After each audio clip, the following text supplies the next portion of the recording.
G'day there everyone, Daniel Anderson here. Welcome to this video where we're going to take a look at a couple of new templates that are rolling out to Microsoft lists that have some baked in approval processes in them. The one we're going to focus on today is the travel request list. Now, one of the most common processes that organizations try to automate, and that is somebody applying for a travel request or getting reimbursed or things like that. So we're going to take a look at that list and how that approval process works, because more often than not, it's just something that needs to be, have a simplistic approval process. So let's have a look at how we go about utilizing this new list template. So we can see here, I'm on the Microsoft Lists homepage. First thing we're going to do, click New List, and you can see that we're presented with a lot of out-of-the-box templates that we can start to use ourselves. We can customize them, add, remove columns and things like that. Now you'll notice here that we've got travel requests and travel requests with approval. Now we also have another one here called Content Scheduler. Now there's two of these as well. So Content Scheduler, no approval, Content Scheduler with approval. So let's focus on our travel requests. So you can see that we get a preview, like with the other lists, of what the data is going to look like, what we've got column-wise when we use this template. We can scroll on our left-hand side and we can see our templates. We can flick between each one and have a look at what that the template includes. You'll also see we've got this with the travel request, we've got an approval status column. So we're going to take a look at that and how that interacts and integrates with our approval process. So let's go ahead and use this template. So we've already got, we can save this list into My Lists, which is part of your, let's say, your OneDrive for Business, and it's personal to you. Nobody has access to it unless you share or give access to the list. But we're going to place this list on a particular site.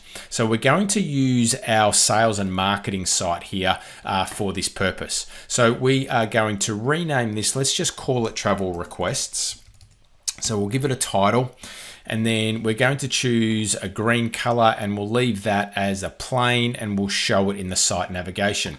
So let's go ahead and create that. Nice and quick, simple, gets provisioned to the site itself. Now, because we started this in the Microsoft Lists app, we stay in the Lists app after we've created it, but we can go to the sales and marketing site and we have the same experience in that list when we enter the list. So you can see here that we've got travel requests on the left-hand navigation, and here it is, same list, just in the context of SharePoint, whereas we're in the lists application here, same list, different context. So let's have a look at how this approval process is baked in here.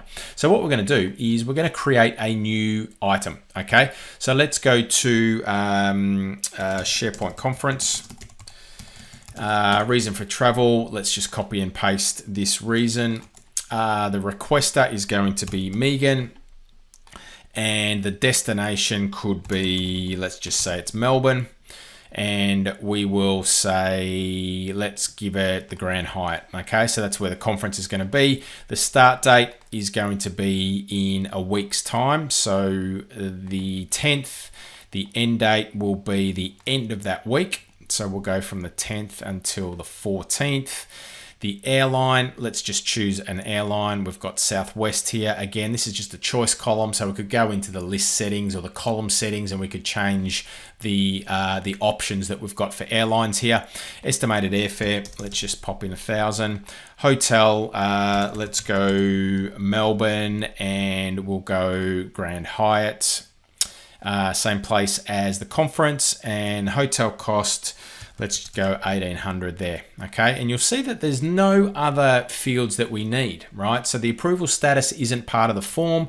Let's save this and let's have a look. So I've entered this. Now what we'll see here, we haven't submitted this yet. So it's not an automated process, which is not a bad thing, right? So we can enter multiple things and then we can submit them as we need to. So let's go ahead and submit this. So once we click this button, because this value is actually a button and then pops up a dialog box. So if we have a look at the sales and marketing site here, we've got a similar or the same thing. So we hit the submit for approval. approval, and we've got this dialog box that appears. So we have got the option now to send this to whoever we need to get this approved by.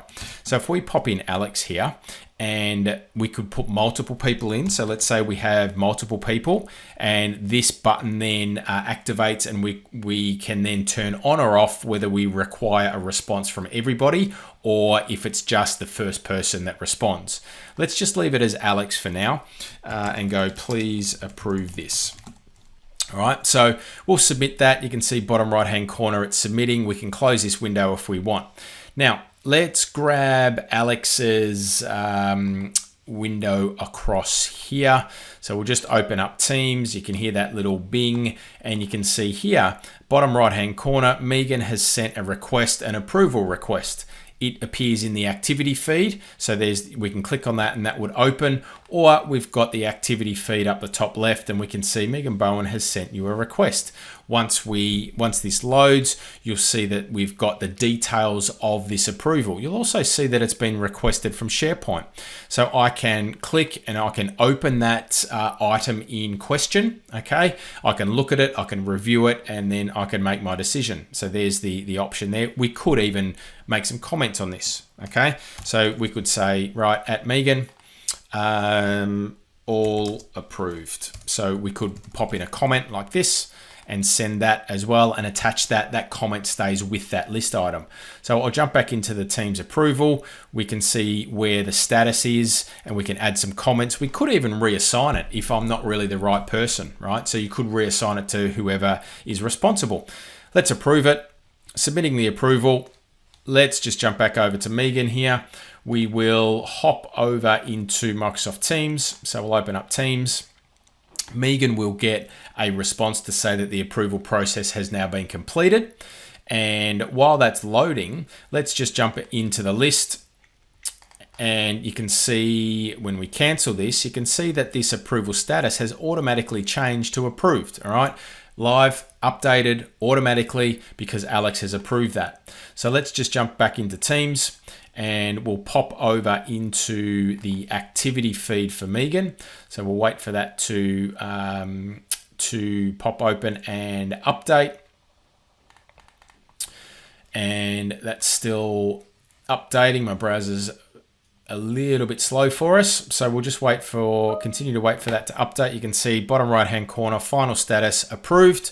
Okay, and you can see in the activity feed here, when I click on this item in the feed, that's going to load and show me the details of the approved approval request. We could also save this to PDF. So this is a relatively new feature as well. We can now save that and store that or file that away if we wanted to as well. And you can see there that it is just saving this approval process as a PDF. Not a hell of a lot of details in this, but it's just that, that's the final status that we can save and file it away if we needed to. All right. So a couple of new lists for you, baked in approvals, travel requests. No need to go out and custom develop a complex system. If it's just a simple approval process that we need, we've now got a template with approvals baked in, and we can add that to any site that you need to. So thanks again for watching, and I'll see you in the next episode.